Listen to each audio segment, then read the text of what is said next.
ada badai, resiko binatang ada. Ya, namanya di pada pasir luas, nggak ada resiko rest area, nggak ada. Rest area nggak ada. Kita mencapai itu dengan ya singgah aja. Kalau kita lagi di jalanan ya, dari sini misalnya mau ke Jawa, banyak banget tuh rest area, tinggal pilih yang mana nih, yang lengkap, yang ada pom bensinnya, yang ada restorannya, tinggal pilih. Oh, dan udah kita tandain yang sebelah sono aja 103 misalnya gitu ya. Enak, dulu nggak ada Pak. Sehingga memang banyak resiko. Kepatok ular yang ada di puskesmas dulu di tengah jalan, nggak ada. Dia bisa bertahan bagus, nggak bisa bertahan mati. Ya. Belum lagi resiko daripada orang-orang yang pingin atau mengincar barang dagangan. Bukan sedikit, kalau kita bilang begal sekarang. Ada nggak Pak dulu? Ada. Abu Sufyan aja kalau pergi dari Mekah ke Syam ke Mekah, ya, pengawalnya itu lebih banyak daripada yang berdagangnya. Kenapa? Karena ingin dilindungi supaya barangnya aman. Siapa yang lewat Abu Sufyan? Oh, jangan Abu Sufyan, pengawalnya Al-Ujum. Nah, kira-kira begitu. Kita nggak pakai Al-Ujum, gimana? Nah, makanya dikatakan orang dulu yang namanya safar itu adalah azab. Karenanya Rasulullah SAW melarang jual beli yang barangnya tidak ada atau belum sampai. Kalau mau barangnya sampai dulu, baru setelah itu dijualin. Nah, bahasanya kalau kita sekarang, kalau kayak gitu namanya reseller, betul ya Pak? Kita bukan memproduksi barang, tapi kita supplier. Nah, itu reseller. Reseller gimana? Dia beli barang sama sama produsen, kemudian dia stok di rumahnya, dia foto-fotoin, kemudian dijual kepada tetangganya atau dijual online. Reseller, nggak ada masalah. Ya, jadi kalau reseller barangnya udah ada duluan, baru dijualin. Dia reseller. Nah, pada kasus sekarang ini, pada kasus kontemporer sekarang ini, ya kalau kita punya aplikasi sekarang, ada toko hijau, ada toko oranye, ada toko merah, biru, ya, hampir semuanya ada di warna nih. Ya. Maka kalau kita lihat di situ ada yang disebut dengan PO, betul nggak Pak? PO, pre-order. Kadang-kadang kita cek dulu nih, ya Pak, stoknya lagi habis. Insya Allah nih ya Pak, 3 hari 4 hari akan ada lagi stoknya. Bapak order aja, di situ ada PO. Nah, makanya kita order PO itu. Bagaimana hukumnya? Ya. Bagusnya perkara muamalah. Ini katakan saya lagi, bagusnya perkara muamalah itu segalanya adalah boleh. Ya, al-aslu fil muamalah al-ibah. Segala hukum suatu daripada muamalah. Ya, muamalah ini bukan hanya transaksi ekonomi, tapi transaksi-transaksi yang lain, transaksi politik, transaksi organisasi, ya, muamalah nikah, misalnya apalagi jenayah, maka semuanya boleh. Kita makan minum boleh, jangan ditanya ini roti hukumnya apaan, ya, ini teh hukumnya apaan. Kebanyakan kita nyari dalilnya, tapi ternyata muamalah hukum asalnya adalah boleh sampai ada dalil yang melarang. Ini memabukkan nggak nih? Kalau memabukkan ilatnya berarti atau kiasnya berarti khamr, jangan diminum. Begitu juga muamalah maliyah. Alhamdulillah ini semuanya juga diatur, yang diatur ada boleh. Bolehnya dulu, baru nanti kita lihat ada nggak catatannya. PO sudah biasa dilakukan oleh masyarakat kita. Ya.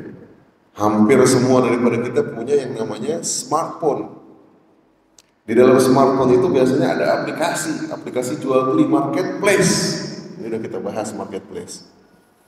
Maka bagaimana kita menyikapinya? Wah, ini PO dulu. Kata Ustadz, jangan beli barang yang nggak ada. Bagaimana ini jadinya? Kita kesusahan kalau begitu. Bagaimana kalau kita inden?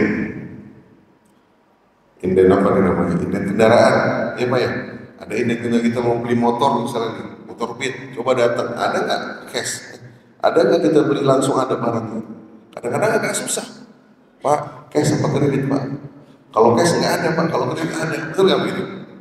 Nah, inden juga ngomongnya, ya nggak? Demen banget tuh salesnya kalau kredit.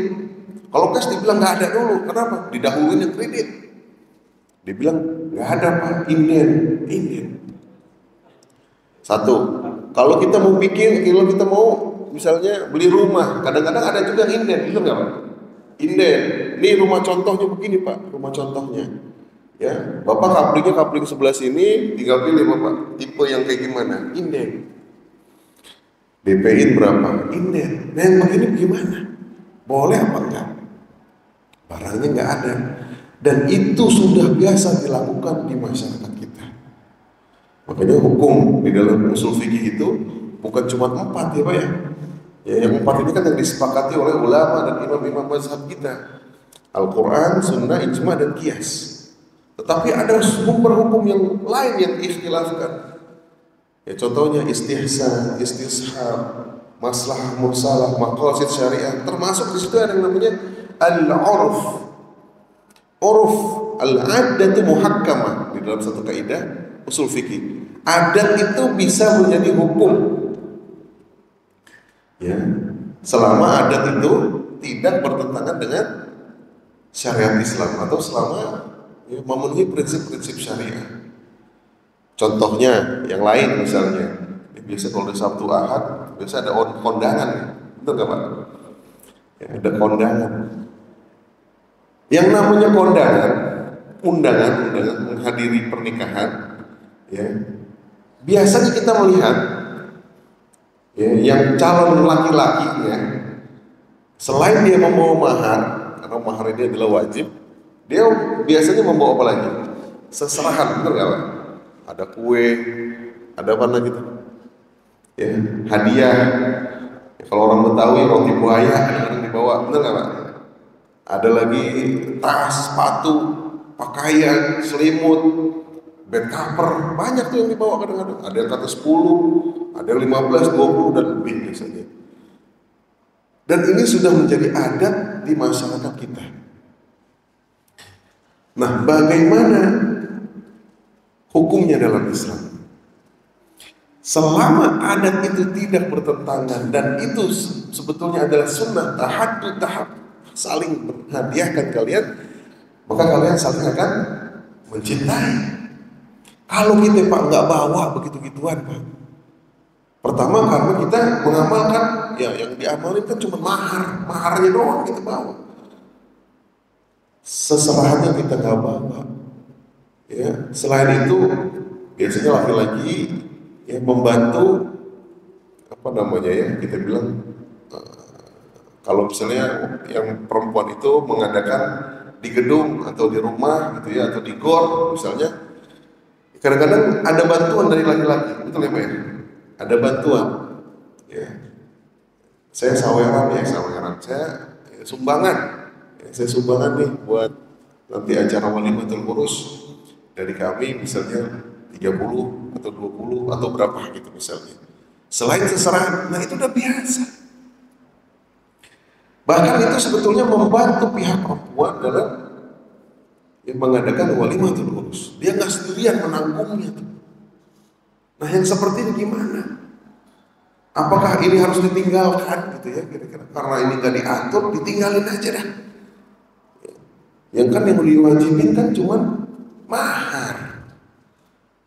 Nah enggak juga.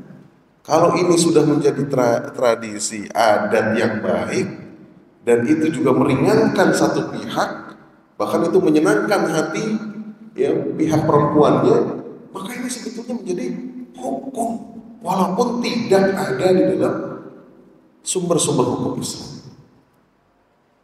Seserahan, nggak ada seserahan. Yang ada hadiah. Ya. Seserahan kita bilang, kemudian uang, ada uang partisipasi misalnya, atau uang untuk walimatul urus. Begitu juga terhadap masalah-masalah ekonomi. Karena ini sudah menjadi adat kita, yang namanya PO itu sudah biasa dilakukan, maka nggak ada masalah untuk dilakukan. Selama ada selamanya, ada ketentuannya, terpenuhi syarat-syarat sebagai berikut. Nah, ya, yang pertama perlu kita lihat, yang pertama ya, tidak boleh memenuhi unsur-unsur seperti ini. Nah, kelihatan ya? Ya, kelihatan itu. Nah, kelihatan, nah, kemudian dikit. Jadi barang yang dipesan, ya, tidak boleh mengandung unsur judi. Nah, ini nggak boleh. Ya, jadi kalau yang dipesan adalah misalnya apa, togel yang dipesan, ya nggak boleh, sama aja. Mau online, mau nggak online, mau PO, mau nggak PO, sama aja, sama gitu. Ya, termasuk ya kalau yang baru-baru sekarang kripto, ya, Bitcoin, apaan tuh? Ya begitu dah, jual beli, ya, yang pakai aplikasi tuh. Dia bukan jual beli tapi judi sebetulnya. Ini nggak boleh. Yang kedua, ada unsur tidak jelasnya, nanti akan dijabarin lebih detail ya tentang unsur horornya. Kemudian ada unsur ribawinya. Ini nggak boleh. Yang namanya jual beli, ya kemarin kita sudah bahas, itu harus setara. Setara gimana? Kalau kita beli beras, ya 1 kilo 15.000 misalnya nih, 15.000, maka beras yang kita bayar itu harus dibayar 15.000. Nggak mungkin beras itu yang harganya 15.000 kita bayar cuma 5.000 rupiah, nggak mungkin. Begitu juga ketika kita bayar pakai barang yang lain, yang namanya jual beli kan sama ya. Jual beli itu ada yang muqayyad, ada yang mutlak. Yang mutlak bisa kita bayar pakai uang. Yang muqayyad bisa kita tukar dengan barang. Nah, ada yang dinamakan komoditas barang-barang ribawi. Ketika kita menukar barang-barang ini dengan tidak sama dan tidak dengan ya dan biadin dan tidak mislan bi mislim. Ya dan biadin berarti on the spot, harus ketemu dua-duanya. Ya, mislan bi mislim berarti harus sejenis. Contohnya gini, kita punya yang termasuk barang ribawi itu misalnya ya, di dalam hadis Samit radhiyallahu an disebutkan adalah azab bizab wal fiddah bil fiddah wal burr bil burr wat tamr bit tamr wal hur bil hur. Nah, ini yang tiga belakangan ini adalah sembako lah kalau bahasa kitanya. Kalau mau ditukerin harus sama dan harus kontak. Jadi kalau kita punya beras premium ya, ditukar dengan beras raskin, sekilo sama sekilo, tukeran langsung. Kira-kira boleh nggak, Pak? Boleh nggak? Nggak boleh. Kenapa nggak boleh? Karena di situ ada selisihnya. Makanya ada yang namanya riba fadl selain riba nasiah. Riba yang karena waktu, ente minjem 1 juta, pulangin nanti 1.100.000 tahun depan, bulan depan 10%. Nah, ini dikatakan riba nasiah. Kenapa? Karena ada nasiah, ada waktu ya yang menyebabkan dia ada tambahannya. Nah, satu lagi ada riba fadl. Riba karena tambahan. Ada pertukaran, tapi di situ ada selisih. Nah, itu nggak boleh. Harusnya gimana? Lihat, dia beras premium, harganya 15.000, beras raskin 5.000. Misalnya. Kalau itu kering, ada selisihnya, nggak bisa. Sehingga ini harus dinilai dulu. Ini 5.000 rupiah, ini 15.000 rupiah. Harusnya mislan bi muslim itu ini 1 kilo, ini berapa kilo? 3 kilo, baru adil. Itu namanya barter dengan barang yang setara, mislan bi muslim. Ya karena barang ribawi ini nggak bisa seperti itu. Contoh yang lain, emas ada yang 24 karat 1 gram, tukeran dengan emas yang 18 gram. Tuker, itu 1 gram mana 1 gram, tukerin. Ya nggak mau, kenapa? Rugi. Ya, yang dikatakan selisih, yang dikatakan rugi ini adalah yang tertimpa pada satu pihak. Makanya tidak diperbolehkan, dinilai dulu supaya mislan bi muslim. Ya dan biadin itu artinya kontan, nggak boleh pesan sekarang, ntar nyerahinnya ntar. Kenapa nggak boleh? Karena ketika mesen sekarang, bayarnya sekarang 15.000 tadi, ya Ya, kemudian barangnya itu dikirim seminggu akan datang, belum tentu barang ini harganya sama. Bisa jadi dia harganya berubah. Kenapa? Karena tadi dia termasuk barang-barang yang dikatakan ribawi. Ada fluktuasi harga, bisa naik, bisa turun. Belinya sekarang, napernya ntar sebulan lagi, ya nggak sama. Rugi dong aneh. Nah ini dia. Ya. Kemudian menjadi haram juga kalau dilakukan pada waktu azan. Ini udah hafal semua nih. Ya ayyuhalladzina amanu idza nudiya lis-salati min yaumil jumu'ati fas'au ila dzikrillahi wa dzarul bai'. Tinggalin jual beli. Ya, ini berdasarkan waktunya. Kalau ada penipuan sama, merugikan orang lain juga sama. Tidak terpenuhnya rukun. Nah, ini juga sama. Rukunnya biasa kita ada 4 ya. Yang pertama penjual dan pembeli, kemudian ada sirotnya, sirot itu ada ijab dan qabul, dan ada barangnya. Masing-masing rukun ini ada syarat-syaratnya. Nah sekarang kita pengen menjelaskan tentang yang gharar tadi, harus jelasin ini. Nah ini ya. Jadi barangnya belum ada, tetapi boleh diorder. Barangnya belum ada tapi boleh diorder. Ini kan sebetulnya ya menyalahi. Kalau kita bilang ya, la tabi ma laysa indak. Kalian ya jangan jual beli yang barang itu nggak ada. Tetapi kenapa para ulama memperbolehkan memesan barang? Kita nih ya mau misalnya mau rihlah. Ya jamaah nih pada mau rihlah nih misalnya. Ya kemudian pada satu waktu ya sepakat dalam rapat untuk rihlah supaya supaya seragam, dibikinin kaos atau topi atau jaket rompi misalnya, biar seragam nih. Ya, barangnya udah ada belum kalau mesen? Belum ada ya. Apalagi custom, Pak, kita maunya bahannya kayak gini, warnanya begini, ya, ukurannya nggak semua sama, L, M, apa, ada yang XL, ada yang S. Berdasarkan request kita, berarti custom, nggak ada barangnya, kita datang ke konveksi, Pak, bisa nggak Pak? Ya, ini desainnya Pak, nah, Bapak bikinin kayak gini, bisa nggak? Bisa. Tapi nggak boleh Pak, kenapa? Rasulullah bilangnya nggak boleh. Lah kalau begitu bagaimana dia? Jadi dia mesti bikin dulu baru dikasih orang, dan belum tentu jadi, belum tentu juga cocok. Nah, karenanya ini adalah perkara muamalah, maka sebetulnya boleh saja, tetapi ada persyaratan yang harus dipenuhi di dalam pesanan tersebut. Sebetulnya di sini ada beberapa akad ya. Ijon, udah tahu ya ijon ya, dan sudah pernah kita bahas juga sebetulnya ijon. Ijon itu ijo.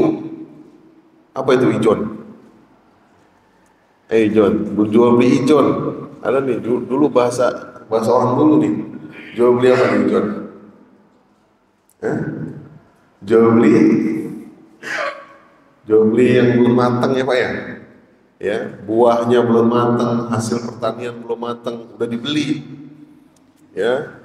Ini apa namanya? Contohnya di sini ada pohon rambutan kan di sini. Ini ada pohon rambutan ya. Belum matang dia masih berbuah, masih berbunga. Udah Anda bayarin dah. Satu pohon 1 juta. Ini ada 10 pohon 10 juta. Wah, luar biasa tuh. Ya.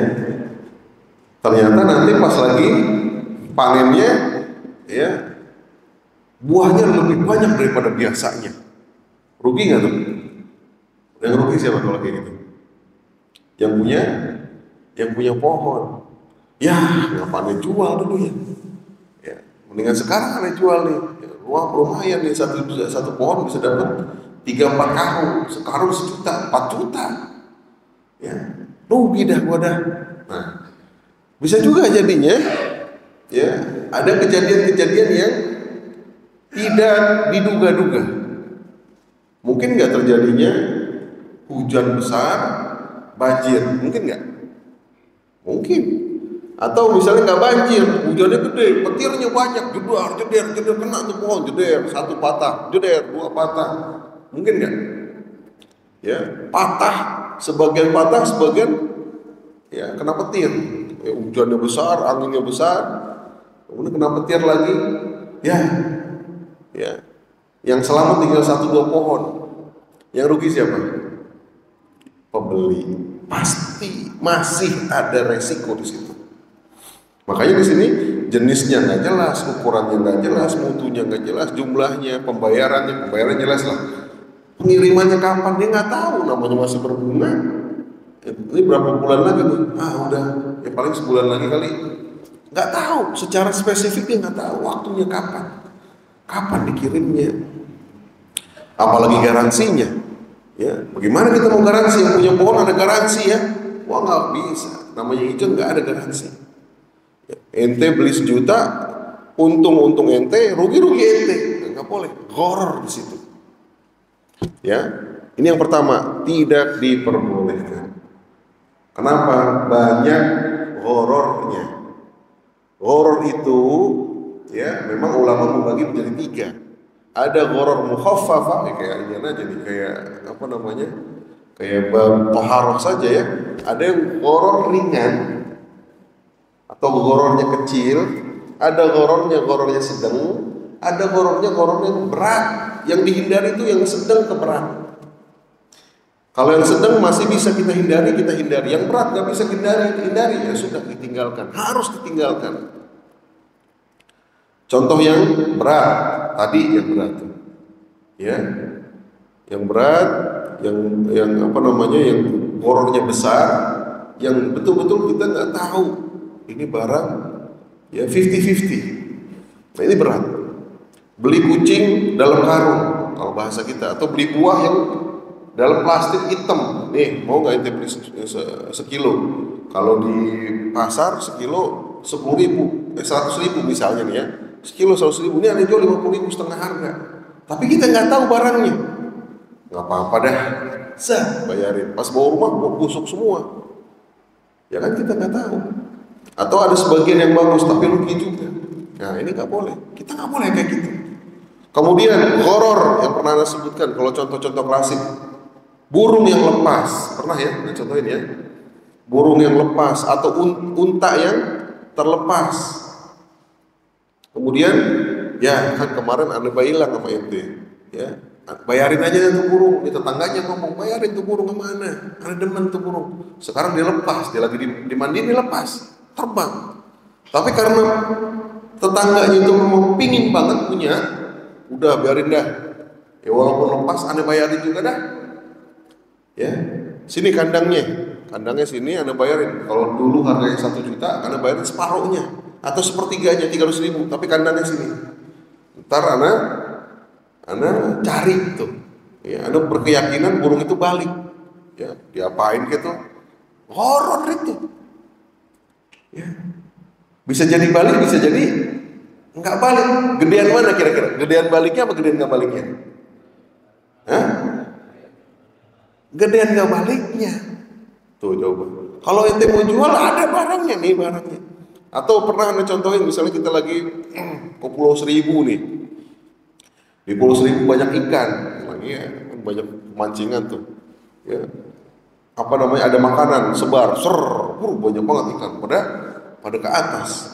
Kita bilang sama teman kita, tuh ikan kan, Anda jual itu ikan sama ente, belum ditangkap ikannya, ya, belum disaring, belum ditangkap, tuh kan banyak ikan itu, ente lihat diri tuh, ikan banyak tuh, iya, Anda jualin sama ente, murah. Kalau ente ke pelelangan yang begini nih banyak nih, ya, ini kan ada ikan macam-macam. Ini sekarang Anda jual sama ente 100.000 ya, sini 100.000. Ini tangkap. Boleh nggak? Tangkap dulu, kiloin, jual. Tuh, ya, ghararnya berkurang. Atau ghararnya bisa jadi hilang. Yang seperti itu gharar pertengahan, masih bisa kita akalin. Kalau ghararnya besar, nggak bisa, maka kita hindari. Ya, gharar itu kan tergantung kita. Kalau tahu gharar, ngapain kita beli kan gitu. Kadang-kadang kita ini, ya, ada kan kalau di dalam manajemen keuangan ya, di situ ada manajemen resiko. Ada yang disebut dengan orang yang ingin mengambil resiko, risk seeker. Ada tuh Pak. Kenapa? Karena dia udah biasa mengambil resiko. Ya. Ada juga yang takut dengan resiko, ada yang ini aja dah, yang konvensional aja dah. Ya, biasa gitu Pak ya. Ada yang orang yang mau mengambil resiko, kenapa? Karena udah punya duit. Ya, cadangan untuk keluarga udah ada. Jadi ini cuma buat investasi, ya, resiko yang besar ini karena apa? Karena saya ingin mendapatkan keuntungan atau expected return-nya yang tinggi. Ntar kalau yang rugi gimana? Gak apa-apa, biar juga Anda udah punya cadangan. Kadang-kadang ada yang begitu. Ada kadang-kadang enggak ada. Ada mah yang risk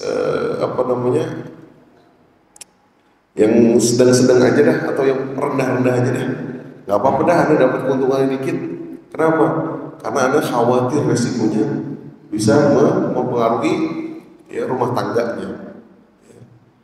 Kalau dia habis di situ, dapurnya nggak kebul, wah repot nih. Dengan yang aman-aman aja deh. Ada yang seperti itu. Ya, nah ini harus kita perhatikan. Horor ini harus diperhatikan. Banyak ya hal-hal atau aspek-aspek yang bisa menghilangkan horor. Di antaranya ada 11 ini. Kemudian yang kedua, reseller. Reseller boleh nggak? Wah, ini yang tadi Anda katakan. Boleh. Kenapa? Karena dia udah beli duluan. Reseller dalam hal ini bisa reseller yang ya lepas atau reseller yang tidak lepas. Maksudnya yang sudah diikat oleh produsen. Produsen punya produsen yang biasanya dia punya stokis. Stokis apa namanya Pak? Apa tuh stokis? Agen, betul ya. Misalnya produsennya di luar daerah, di Bandung misalnya. Di setiap daerah, ya, setiap provinsi dia punya agen-agennya. Dia udah punya kerjasama. Pak, ya Bapak sebagai distributor kami ya Pak ya. Ya, di Bekasi Bapak sebagai agen kami ya Pak. Boleh? Silahkan. Nah kalau seperti ini boleh. Kenapa? Barangnya nggak ada, dia nggak punya barangnya sekarang nih. Tapi dia kontak ke produsennya. Karena udah kerjasama, Pak ada yang pesen barang ini, boleh nggak Pak? Ada stoknya Pak, kirim langsung. Pengirimannya itu langsung boleh atau langsung ke rumahnya juga boleh. Ya, jadi nggak perlu lagi dia mengirimkan pabrik langsung mengirimkan ke customer, boleh, nggak ada masalah. Kalau itu sudah ada akadnya, sudah ada ya, ada wakilnya. Kita bilang tadi agennya, agen itu wakil, kantor perwakilan, wakil. Ya, walaupun nggak ada kantornya, tapi ada perwakilannya di sana. Kenapa? Karena kita bisa pesan ke Bekasi, nggak perlu langsung ke Bandung. Nih perwakilan resmi kami Pak di Bekasi di Komsel misalnya, kita datang Komsel. Nih listnya, barangnya nggak ada, silahkan. Kenapa? Karena dia sudah terhubung dengan produsen. Ada lagi dropship. Dropship ini dia tidak ada kaitannya dengan produsen. Nah ini yang perlu diperhatikan. Dropship, dia dapat order dari customer, ini ada 3 pihak ya. Ada customer, ada kita sebagai reseller, ada produsen sebagai ya, yang punya barang. Nah sekarang kita nggak ada ikatan sama yang punya barang. Ya kebetulan kita ngelihat dia punya flyer, dia punya toko online, dia punya ini, dia punya itu. Oke, ya kita hubungin Pak, ada barang ini nggak? Ada. Maka yang ada barang itu kita jualin kepada customer. Pak izin saya jualin ya Pak ya. Enggak, terserah mau dijualin boleh. Kan kalau produsen atau yang punya barang, dia kan kepingin supaya barangnya cepat habis. Ya, bagus-bagus ya, nasib baik kalau misalnya dia punya stokis atau dia punya perwakilan di seluruh tempat. Kadang-kadang kalau yang agen tadi modalnya biasanya disupport oleh produsen. Kadang-kadang kita nggak punya modal pun udah, ini barang ada kirim duluan karena ada akadnya. Tapi kalau yang lepas kayak gini nggak bisa. Ya, yang lepas kayak gini dropship ini nggak bisa. Kita pesan dulu baru dikirim barangnya ke customer. Nah ini juga perlu diperhatikan. Yang penting apa? Yang perlu diperhatikan adalah waktunya. Makanya di sini tanda tanya nih. Bisa nggak kita memastikan waktu dikirimnya? Nah ini bahaya. Kita terima order, dari customer, kemudian ya kita terima uangnya, ternyata pas kita pesan kepada produsennya, karena kita nggak ada ikatan, Pak, pas banget Pak, barangnya lagi kosong Pak. Wah, gimana ya tuh kalau begitu? Kemarin bilangnya ada Pak, ya kemarin. Kita kan nggak ada ikatan. Ya, bagaimana dah kalau begitu? Mau kita pulangin duitnya, nggak enak. Ya, sehingga apa? Kadang-kadang kita akan mencari lagi ke toko yang lain. Ketemu harganya nggak sama, beda lagi, lebih mahal lagi.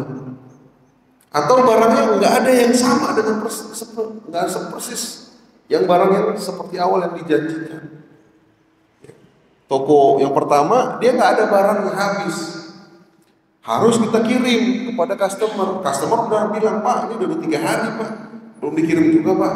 Sebentar ya Pak. Sebentar, tarsok. Nah ini dia harus diperhatikan. Bahaya nih kalau kita dropship nggak ada ikatan, lepas. Ya, harus tahu barang yang kalau di sini nggak ada, di toko B nggak ada juga, toko C bagaimana? Ini harus tuh, ya. Jangan satu pabrik saja kita kuasai. Kalau bisa ada beberapa pabrik, ketika barang ini nggak ada, di sana dapatnya. Barangnya harus sama, cari lagi. Kenapa? Karena semestinya ya barang tersebut yang beredar di masyarakat mestinya, apalagi barang elektronik gitu ya misalnya, maka ini biasanya ya tidak jauh berbeda, sama spesifikasinya. Ya kalau elektronik, ya. Tapi kan yang repot ini kalau misalnya bukan barang-barang elektronik seperti barang-barang salam. Nanti kita akan lihat ya, barang salam dan istisna itu apa. Kalau barang-barang istisna, barang-barang yang dibuat itu biasanya sama. Proses manufacturing, mau beli handphone misalnya kita bilang apa ya? Ya Vivo misalnya. Ya. Merek Vivo Cina, nggak ada yang Jepang ya. Misalnya Vivo tipenya ABC misalnya, ya mau di sini, mau di Kalimantan, mau di Aceh, mau di mana aja sama seperti itu. Sehingga ketika kita nggak bisa dapat di Jakarta, kita bisa dapat di Bandung. Kita nggak dapat di Bandung di mana? Itu bisa. Ya. Karena apa? Karena barangnya spesifikasinya sama. Tapi yang repot itu kalau barang-barang komoditas. Yang udah biasa kita dapat kopinya dari situ, kebetulan dia nggak jual, karena tadi Pak out of stock, artinya barangnya udah nggak ada Pak, kita pesan dulu, ya gimana nih, customer udah pesan kepada saya, Bapak kan nggak ada jaminan dengan saya, nggak ada perjanjian dengan saya. Oh iya juga ya, udah kita cari ke produsen yang B, produsen yang C, ada kopinya tapi nggak sama rasanya. Dikirimin Pak, ini kalau kopi apa? Keasamannya misalnya ya, keasamannya Pak lain Pak ini bijinya nggak begini Pak, walaupun jenisnya sama tapi sebetulnya berbeda mutunya. Nah ini harus diantisipasi. Ya makanya harus dijelaskan di dalam akad. Walaupun PO harus dijelaskan. Ya pembayarannya, pengirimannya bagaimana, garansinya seperti apa. Garansi juga sama. Kita kirim. Anggap tadi produsen yang A. Kemudian ketika dikirim ke customer langsung, ternyata barangnya rusak. Barangnya rusak. Customer tahunya kepada siapa? Kepada kita apa kepada produsen? Kepada kita, karena dia ordernya kepada kita. Lah kita emang bisa betulin barang itu? Gak bisa. Bagaimana nanti customer udah komplain, kita ambil barangnya, bagaimana kita dengan produsen? Ada nggak kesepakatan itu? Ya, bertangan-tangan. Ada 3 pihak. Kita orang tengah, kadang-kadang agak susah. Nggak bisa jual beli putus terus aja. Ya. Ada yang namanya tanggung jawab after sales, karena kita setelah orang ketiga, bukan orang pertama, ya, langsung customer dengan produsen bukan, tapi ketemu dengan kita orang tengah. One prestasinya bagaimana? Ya, one prestasi itu kalau ada pihak yang melanggar, ya, kemudian kalau ada force majeure gimana?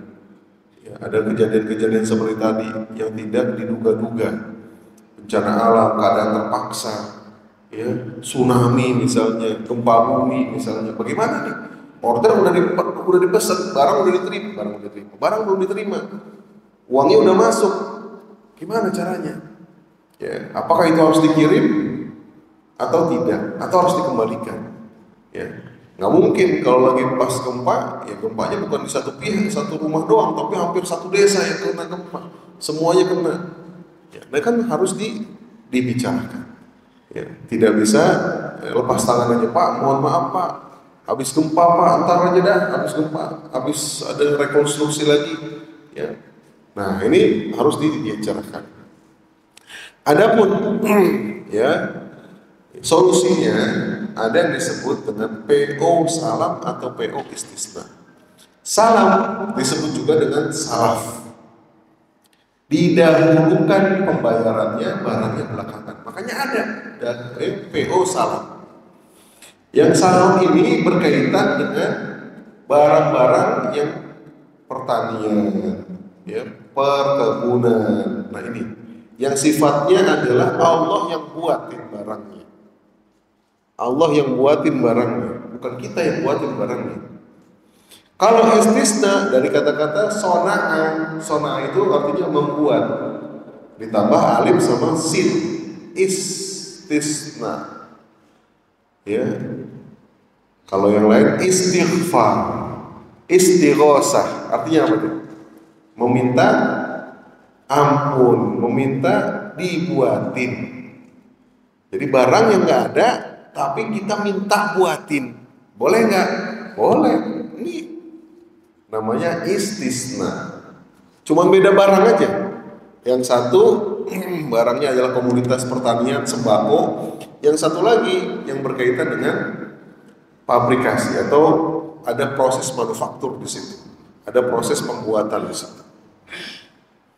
Kita pesan beras, ya 1 ton misalnya, maka itu masuknya ke PO salam atau bayi salam. Kemudian kita pesan catering, di situ ada beras juga, tapi karena berasnya sudah diproses, jadi nasi, lah kalau catering kan bukan makan nasi doang, ya kan? Kan ada lauknya, nggak mungkin orang dikasih nasi doang. Tuh Pak, udah selesai Pak, siapa nasi doang ini, seperti doang, nggak mungkin. Ada sayurnya, ada lauknya, ada kerupuknya, ada sambalnya, komplit di situ, maka disebut dengan istisna.